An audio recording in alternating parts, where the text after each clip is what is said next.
H Venkatesh മടങ്ങുകയാണ് എന്നാണ് മനസ്സിലാക്കുന്നത്. അവിടെ പാളയം ഏരിയ കമ്മിറ്റി ഓഫീസിന് മുന്നിൽ നിന്ന് ഏതാണ്ട് അരമുക്കാൽ മണിക്കൂറോളം അദ്ദേഹം അവിടെ നിന്നു. പ്രതികളെ കൊണ്ടുപോകാൻ വേണ്ടി അല്ലെങ്കിൽ നേതൃത്വവുമായി സംസാരിക്കാനായി നേരിട്ടെത്തുകയായിരുന്നു ADGP. അവിടെ CPM മുതിർന്ന നേതാക്കൾ തന്നെ അദ്ദേഹത്തോട് കാര്യങ്ങൾ സംസാരിച്ചു. കൈമാറുമെന്നുള്ള ഉറപ്പ് നൽകിയിട്ടുണ്ട് എന്നാണ് മനസ്സിലാക്കുന്നത്. അതനുസരിച്ചാണ് പോകുന്നത് എന്നാണ് നേരത്തെ അദ്ദേഹം വ്യക്തമാക്കിയത്. വീണ്ടും അദ്ദേഹം പ്രതികരിക്കുമോ എന്ന് കാത്തിരിക്കാം. എനിക്ക് തോന്നുന്നു അദ്ദേഹം ഇപ്പോൾ തന്നെ മാധ്യമങ്ങളോട് കാര്യങ്ങൾ വിശദീകരിക്കുമെന്ന് തോന്നുന്നു. എന്താണ് നൽകിയ ഉറപ്പ് അല്ലെങ്കിൽ അല്ല, അങ്ങനെ സംബന്ധമില്ല. നമുക്ക് നിയമം മാത്രമേ നോക്കും, അത്രേ ഉള്ളൂ. ബാക്കി ഒന്നും നോക്കും. അതിന്റെ നമ്മുടെ നിയമം മാത്രമേ നോക്കും, അത്രേ ഉള്ളൂ. പ്ലീസ്, എല്ലാവരും പിടിക്കും. നിയമം മാത്രമേ നോക്കും. അല്ല, പ്രശ്നമല്ല. നിങ്ങൾ മടങ്ങാം,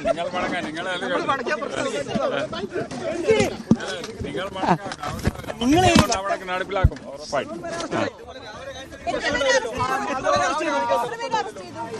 അല്ല, ഇപ്പോ ഒരു അരമണിക്കൂറകത്ത് നിങ്ങൾ വിവരം നമ്മുടെ DCP എല്ലണ്ടോ തരും. വിവരം അറസ്റ്റ് ചെയ്ത കാര്യങ്ങളെല്ലാം പറയും. പ്രധാനപ്പെട്ടവരെ തന്നെ ഉണ്ട്. ആയിട്ടാണ് ഇപ്പൊ DCP എല്ലണ്ടോ പറയും.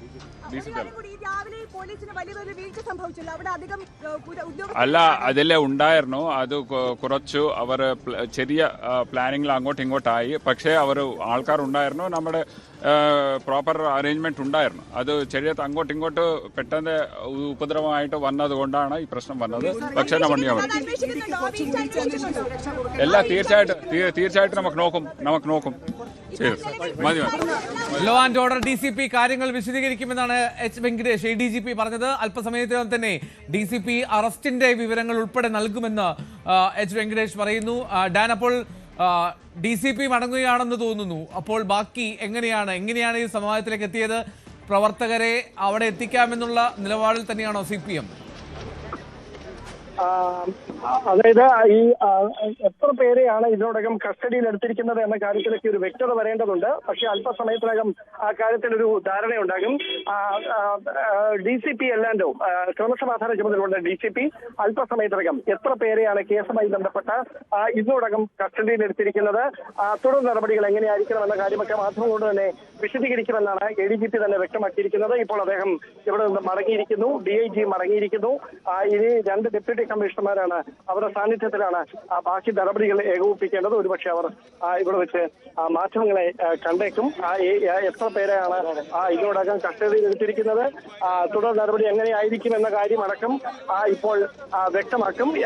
ആരൊക്കെയാണ് കസ്റ്റഡിയിൽ എടുത്തത് എന്ന കാര്യത്തിൽ ഒരു വിശദീകരണം ഉണ്ടാകും. ഈ പട്ടികയിൽ ഉൾപ്പെട്ടവരെ തന്നെയാണോ അറസ്റ്റ് ചെയ്തത് അല്ലെങ്കിൽ അവരാണ് കീഴടങ്ങിയിരിക്കുന്നത് എന്ന കാര്യത്തിലൊക്കെ വിശദീകരിക്കുമെന്ന് തോന്നുന്നു. VV അരുൺ കൂടെ ചെയ്തിരുന്നു. അരുൺ, എന്താണ് അവിടെ പോലീസ് അവിടെ നിന്ന് ഉദ്യോഗസ്ഥർ മാറുന്നില്ലല്ലോ, അപ്പോൾ അവിടെ തന്നെ കൊണ്ടുപോകാനാണ് സാധ്യത? ഉള്ളിൽ അറസ്റ്റ് ഉണ്ടാകുമെന്ന് ചോദ്യത്തിന് മറുപടി ഉണ്ടായിരുന്നില്ല ADGPക്ക്.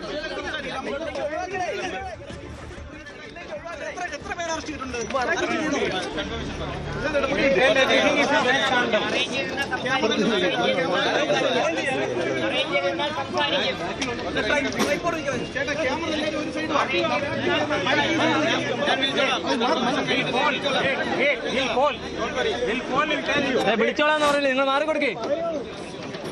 മാധ്യമപ്രവർത്തകർ ചോദിക്കുന്നുണ്ട് എത്ര പേരെ അറസ്റ്റ് ചെയ്തു എന്നുള്ളതൊക്കെ. അതിനുള്ള മറുപടി നൽകുന്നില്ല. എന്നാണെങ്കിലും DCP അല്ലാണ്ടോ ക്രമസമാധാന ചുമതലയുള്ള DCP ആണ്. അവർ അതിനുള്ള മറുപടി നൽകിയിട്ടില്ല എന്നുള്ളതും വ്യക്തമാണ്. നമ്മൾ ആ ശബ്ദം കേട്ടു.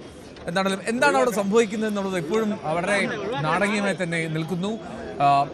പ്രതിപക്ഷ നേതാവ് പിണറായി വിജയന്റെ വീട്ടിൽ നടന്ന റെയ്ഡ്, അതിന് പിന്നാലെ ഉണ്ടായ സംഘർഷ സാഹചര്യം, പിന്നാലെ 8 മണിക്കൂറോളം നീണ്ട ആ പരിശോധന പൂർത്തിയാക്കി ED ഉദ്യോഗസ്ഥർ പുറത്തേക്ക് ഇറങ്ങിയപ്പോൾ ആ കാറുകൾ തകർക്കുന്ന സാഹചര്യം, പ്രകോപിതരായി പ്രവർത്തകർ വലിയ അക്രമം നടത്തുന്ന സാഹചര്യം, അപ്പോൾ പോലീസിന് സംഭവിച്ച വീഴ്ച. ഇതാണ് ആ പോലീസിന്റെ വാഹനത്തിലേക്ക്, ബസ്സിലേക്ക് ആ പട്ടികയിൽപ്പെട്ട പ്രതികളെ ഒന്നൊന്നായി കയറ്റുന്നു എന്ന് നേരത്തെ അരുൺ റിപ്പോർട്ട് ചെയ്ത ദൃശ്യങ്ങൾ അതാണ്. അരുൺ, ഈ എത്ര പേരാണ് നിലവിൽ ആ ബസ്സിലുള്ളത്, അല്ലെങ്കിൽ ഈ പറഞ്ഞ ലിസ്റ്റിലുള്ള എല്ലാവരെയും പോലീസ് പിടിച്ചു എന്നാണോ?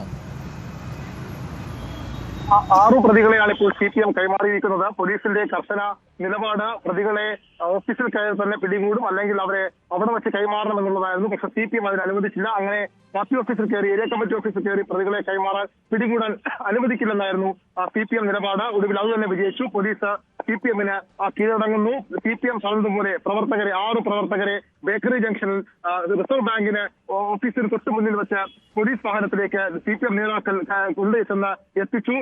ഡിവൈഎഫ്ഐയുടെ ജില്ലാ നേതാവും ജില്ലാ വൈസ് പ്രസിഡന്റും CPM-ന്റെ പാളയം ഏരിയ കമ്മിറ്റി അംഗവുമായ S. ഷാഹിദ് ഉൾപ്പെടെ 6 പേരെയാണ് പോലീസ് ഇപ്പോൾ കസ്റ്റഡിയിലെടുത്തെന്ന് പറയാൻ കഴിയില്ല. പോലീസിന് മുന്നിൽ സറണ്ടർ ചെയ്തിരിക്കുന്നത് CPM നേതൃത്വം. H. വെങ്കടേഷ് അടക്കമുള്ള ഉന്നത പോലീസ് ഉദ്യോഗസ്ഥരെത്തി പ്രവർത്തകരെ കസ്റ്റഡിയെടുക്കുമെന്ന് വലിയ വീരവാദം മുഴക്കിയെങ്കിലും അത് സംഭവിച്ചില്ല. പകരം പ്രവർത്തകരെ പോലീസിനെ കൈമാറുകയായിരുന്നു CPM. അവർ പറഞ്ഞ 6 പേർ, ഒരാളെ പോലും പോലീസിനെ പിടികൂടാൻ കഴിഞ്ഞില്ല. പകരം 6 പേരെയും പോലീസ് വാഹനത്തിൽ എത്തിച്ചു നൽകുകയായിരുന്നു CPM. ആ ദൃശ്യങ്ങളാണ് ഇപ്പോൾ ന്യൂസ് 18 പുറത്തുവിടുന്നത്. ഈ ദൃശ്യങ്ങളിൽ ചില പ്രവർത്തകരെ കാണാനാകും. അവരെ കൊണ്ടെത്തിക്കുന്ന നേതാക്കളുടെ ദൃശ്യങ്ങളും അതിൽ ഉണ്ട്. പ്രവർത്തകർ ഒരാൾ അവിടെ നിന്ന് ഈ ബേക്കറി സമീപം വന്ന് നടന്നു കയറുന്ന ദൃശ്യങ്ങൾ അതിലുണ്ട്. നേരത്തെ തന്നെ 2 പേർ ആ വാഹനത്തിനുള്ളിലേക്ക് നേതാക്കൾ അവരെ എത്തിച്ചിരുന്നു. ഏതായാലും പ്രവർത്തകർ 6 പേർ, ഷാഹിദ് ഉൾപ്പെടെ 6 പേർ, മറ്റു പ്രതികളുടെ പേര് വിവരമേയും പുറത്തു വരേണ്ടിയിരിക്കുന്നു. ന്യൂസിൽ അടക്കമുള്ള മാധ്യമങ്ങളിൽ വന്ന ദൃശ്യങ്ങൾ, പോലീസ് ചിത്രീകരിച്ച ദൃശ്യങ്ങൾ ഒക്കെ വെച്ചാണ് പ്രതികളെ തിരിച്ചറിയിരിക്കുന്നത്. അതീവ ഗുരുതരമായ സുരക്ഷാ വീഴ്ചയായി ഈ വിഷയം പോലീസ് ചൂണ്ടിക്കാണിച്ചിരുന്നു. അതിന്റെ അടിസ്ഥാനത്തിൽ പോലീസ് നാണക്കേടായിരുന്നു. ആ സംഭവത്തിലാണ് ഇപ്പോൾ പോലീസ് CPM നേതൃത്വം പറഞ്ഞത് പ്രകാരം ഒരു കീഴടങ്ങലിന്, പ്രതികൾക്ക് കീഴടങ്ങാൻ അവസരം ഉണ്ടാക്കിയിരിക്കുന്നത്. ഒരു കാര്യം ശരിയായിരുന്നു. പോലീസ് നേരത്തെ പറഞ്ഞതുപോലെ പ്രതികൾ അവിടെ ഉണ്ടായിരുന്നില്ല. വളരെ നേരത്തെ തന്നെ അവർ അവിടെ നിന്ന് പലരും വീടുകളിലേക്ക് മടങ്ങിയിരുന്നു. ഇത് മറ്റു പാർട്ടി ഓഫീസുകളിലേക്ക് പോയിരുന്നു. അവിടെ നിന്ന് വിളിച്ചു വരുത്തിയാണ് പ്രവർത്തകരെ ഇപ്പോൾ പോലീസിനെ കൈമാറിയിരിക്കുന്നത്. അവർ എയർ ക്യാമ്പിലേക്കോ കണ്ടോൺമെന്റ് പോലീസ് സ്റ്റേഷനിലേക്കോ കൊണ്ടുപോയിട്ടുണ്ട്. പോലീസ് ബസ്സിലാണ്, നമ്മൾ നേരത്തെ ഈ ദൃശ്യങ്ങളിലുള്ള പോലീസ് ബസ്സിലാണ് അവരെ കൊണ്ടുപോയത്. അവരെ ഇതിനകം തന്നെ അവിടെ എത്തി സ്വാഭാവികം ചോദ്യം ചെയ്യും. റിമാൻഡ് അടക്കമുള്ള നടപടികളിലേക്ക് കടക്കും. ഏതായാലും പാർട്ടി ഏരിയ കമ്മിറ്റി ഓഫീസിൽ പോലീസ് നടപടി എന്നത് ഒഴിവായിരിക്കുന്നു. പകരം CPM നേതൃത്വം പറഞ്ഞതുപോലെ അവരെ പോലീസിന് കൈമാറി പ്രശ്നം ഒത്തുതീർത്തിരിക്കുന്നു പോലീസും CPM. ഒത്തുതീർപ്പാണത്, അല്ലെങ്കിൽ പോലീസിന്റെ ആ നീക്കം അത് വിജയിച്ചില്ല, CPM നേതൃത്വം അതിന് അനുവാദം നൽകിയില്ല എന്നുള്ളതാണ്. വീണ്ടും പോലീസിന് അവിടെ നാണക്കേടാവുന്നു എന്നാണ് മനസ്സിലാക്കേണ്ടത്. കാരണം രാവിലെയുണ്ടായ അല്ലെങ്കിൽ ഉച്ചയ്ക്ക് ശേഷമുണ്ടായ പ്രശ്നങ്ങളിൽ തന്നെ പോലീസിന്റെ വലിയ വീഴ്ച ചൂണ്ടിക്കാട്ടിയിരുന്നു. ആ സാഹചര്യം നിലനിൽക്കുകയാണ്. ഇപ്പോൾ CPM ഓഫീസിൽ ചെന്ന് ആ പ്രതികളെ പിടികൂടുമെന്നുള്ള പോലീസിന്റെ പ്രഖ്യാപനമോ നീക്കമോ ഒന്നും ഫലം കാണുന്നില്ല. അത് നടക്കില്ല എന്ന് പറയുന്നു, നടക്കുന്നില്ല എന്നുള്ളതാണ് സംഭവിച്ചത്. CPM അതിനുള്ള പ്രതിരോധം തീർത്തു. അവിടെ പോലീസിന് വഴങ്ങേണ്ടി വരുന്നു.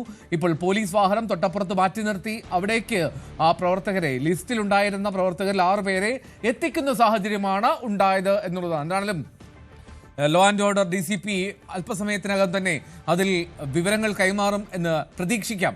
അവർ